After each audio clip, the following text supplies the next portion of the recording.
Bro, has anyone noticed how good Malika Andrews is at this? She quite literally will say, yeah, we're about to talk about this prospect, who, by the way, was most famous for being indicted in a capital murder of this person 7 years ago. She does this a lot. Look, listen to this. Bobby, I want to talk to you a little bit more about Brandon Miller. His name did surface in court testimony involving a case where his former teammate and another man, they've been indicted for capital murder in the fatal shooting of 23-year-old Jamia Harris in January. The University of Alabama has described Miller as a cooperating witness. How is this factoring, if at all, into how teams are evaluating him? Yeah, Malika, part of the I don't think it would be brought up at all if it wasn't for Malika just bringing it up on national television right now. Bro, she always does this. She's like an encyclopedia for negative. You know, with all the things that's going on with Mike Vrabel and Dianna Russini, Malika Andrews is under fire, because we know that Malika Andrews is known for blatantly disrespecting black men and using her platform as a feminist to find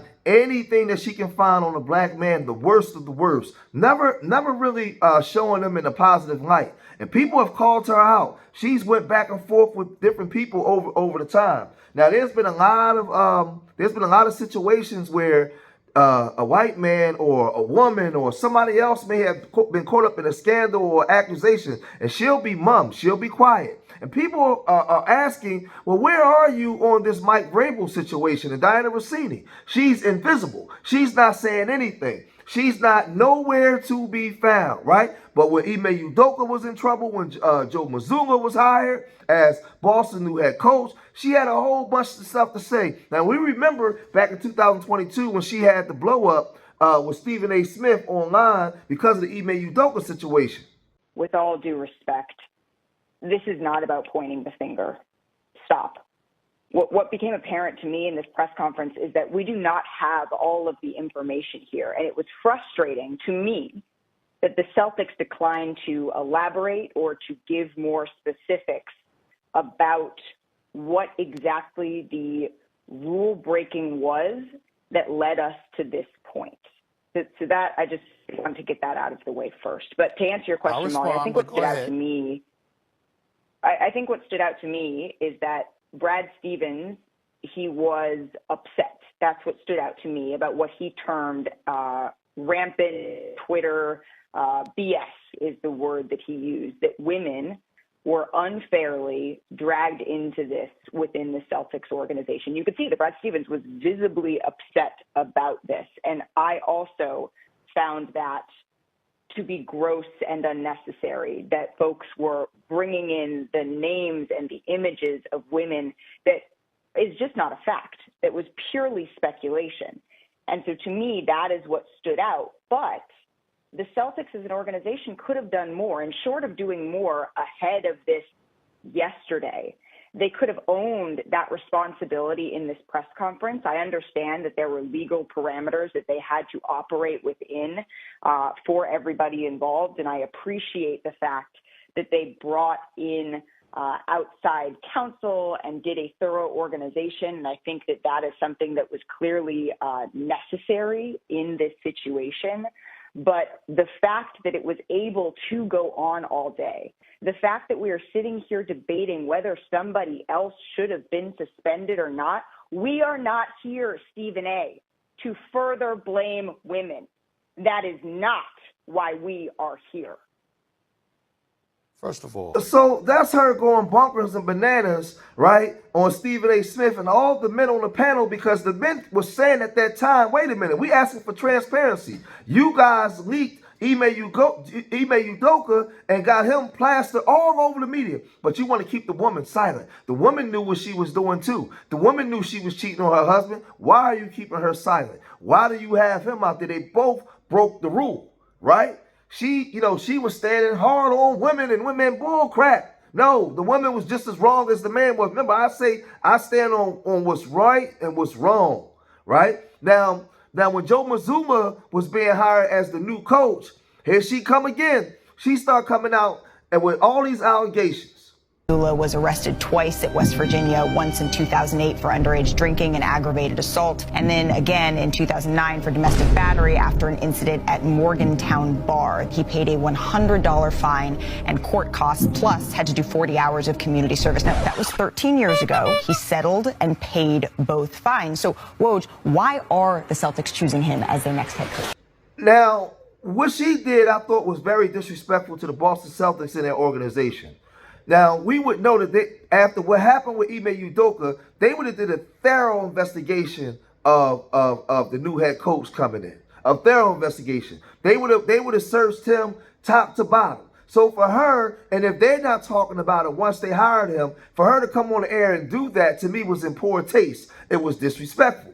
But this is what she do. Now you have the situation with Mike Vrabel and Dianna Russini. This thing is real salacious. It's real nasty. I'm talking about nasty, nasty. But before we get to the allegations surrounded around this, let's look at some of Dianna Russini's weird and wild behavior while on air, and it'll give you some idea of why we're here in the first place. I'm married to someone average. I don't post a lot about them. If I was married to someone beautiful, I'd overpost too. You know who lets me know my marriage is falling apart? My mom.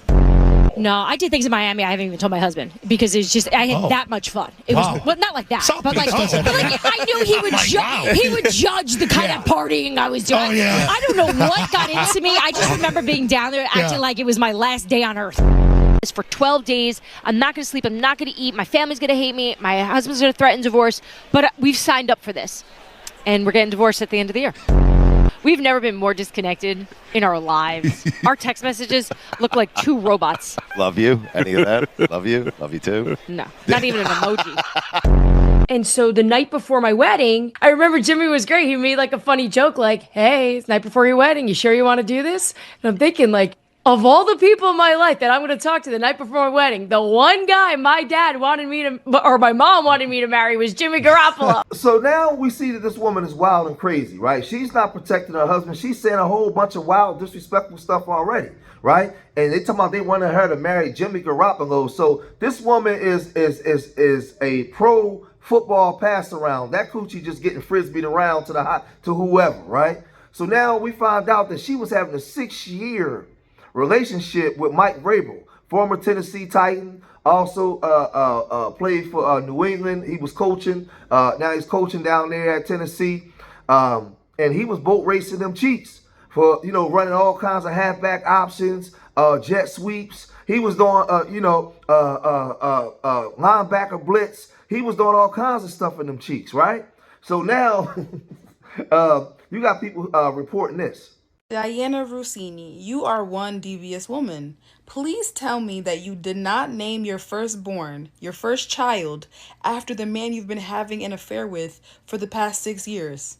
Please tell me that's not Mike Jr. Please also don't tell me that you named your firstborn after your side piece either. Honestly, both options are pretty bad. And you even tweeted about it. Girl, I can't defend you at all. If I was Dianna Russini's husband, I would have gotten a DNA test yesterday. This tea is so hot and so messy that Coach Mike Vrabel is missing day 3 of the NFL draft. And as a coach, you know you're not missing a draft. You know you can't miss a draft. So if you're missing a draft for this and family counseling, you know this tea has gotten out of hand. I don't know, this might just be messier than that Coldplay situation. And even the Sharon Moore situation. You named your child after your side piece. A reporter and an NFL coach. Do we think only her career is at jeopardy, or do we think his career is at jeopardy as well? I don't know what is worse. The fact that Mike Vrabel could have an illegitimate child with Dianna Russini and they have just been lying to the world for the last 5 years, or if it actually is her husband's son and he unknowingly let his wife name their child after her secret lover. I honestly don't know what is worse. So everybody's asking, where is Malika Andrews at on this issue?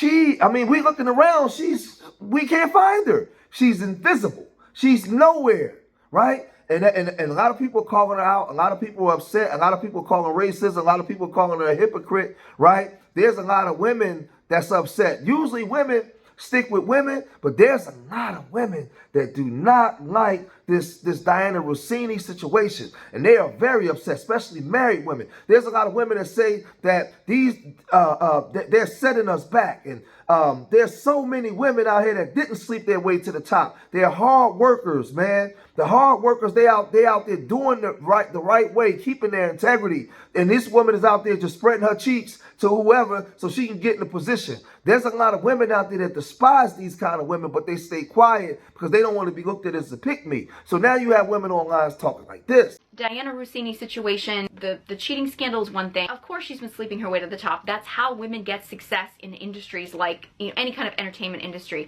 That's how it happens. Of course she had to offer up access to her body in order to do these things because that's how the industry works. And the more we keep avoiding talking about it because we can't discredit women's success, because I guarantee you there are probably women out there who are a million times better at journalism, at on-air content, in every area of the entertainment industry. There are women out there who are waiting tables who are probably the best singers in the entire world. There are women out there who are barely scraping by, who have more talent than anybody that you've ever heard of before, that are more skilled, that have worked harder, that have put in more effort, that deserve those opportunities more, but we're not willing to compromise their bodies for it. And those women are the ones that are suffering because other women decided to compromise their bodies. And I will not stay silent about it and just be like, no, I'm not going to talk about it because I don't want to discredit women, because frankly, I don't have any respect for women that are willing to compromise their bodies in order to get success. I don't. Now, people are upset because they're saying that this is not fair. If Mike Vrabel was black, he would have been fired. He would have been all over the tabloid. Yeah, and you're right, he would have been. He'd have been just like Mel Tucker, former Michigan State coach, football coach that was fired, and it was plastered all over the place. Or Sharon Moore, where we're starting to find out that the way he was portrayed in the media, it wasn't as bad as it was, right? Michigan former coach. We're finding out all this stuff, right? There is an equality. You're not going to get the same treatment. These are W folks. They do what they want to do, right? We know the way that they're going to portray this W woman. If that was a black woman, we already know what they would have done. We know if that was a black woman, what a lot of you black YouTubers would have done to that black woman. We know that already. We know what we do to our own selves. So yeah, like, you're not going to get that. So part of the reason why you have a Malika Andrews to act this way is because of the way we act towards each other and ourselves. We teach people how to treat us by the way we treat each other and by what we demand. That's why we have FBA. And that's why we're moving as foundational black Americans now. And we're teaching people how to treat us. And we're not moving that way because we can see that this woman was in a 6-year relationship. It's allegedly that she even named her son, all right, her baby after Mike. Now, we don't know if he's the father or not, but she named him after that. And a 6-year relationship, this thing is brutal. It's real salacious, real juicy, right? Right? And you're not going to get fairness. This is their system. This is the way that they're running their system. There is no fairness. So you gotta be damn near perfect. You gotta do everything right. You can't have no scandals, right? You can't have no scandals. They're gonna get you up out of there. They want the Patriots want Mike Vrabel to coach. They're gonna say that's domestic personal home stuff. They ain't got nothing to do with the work field. Even though he's embarrassing the team, conduct that's not right for the team, he's embarrassing the Shield. They don't care nothing about that. They're gonna bring him right back. But Malika Andrews, she gonna stay quiet on this situation. She not gonna say anything because she's not paid to say something. But y'all let me know what y'all think, man. If you made it this far in the video, hit that like button, subscribe to Street Media TV, leave your comments in the comment section. Remember, I love y'all. Till next time, peace.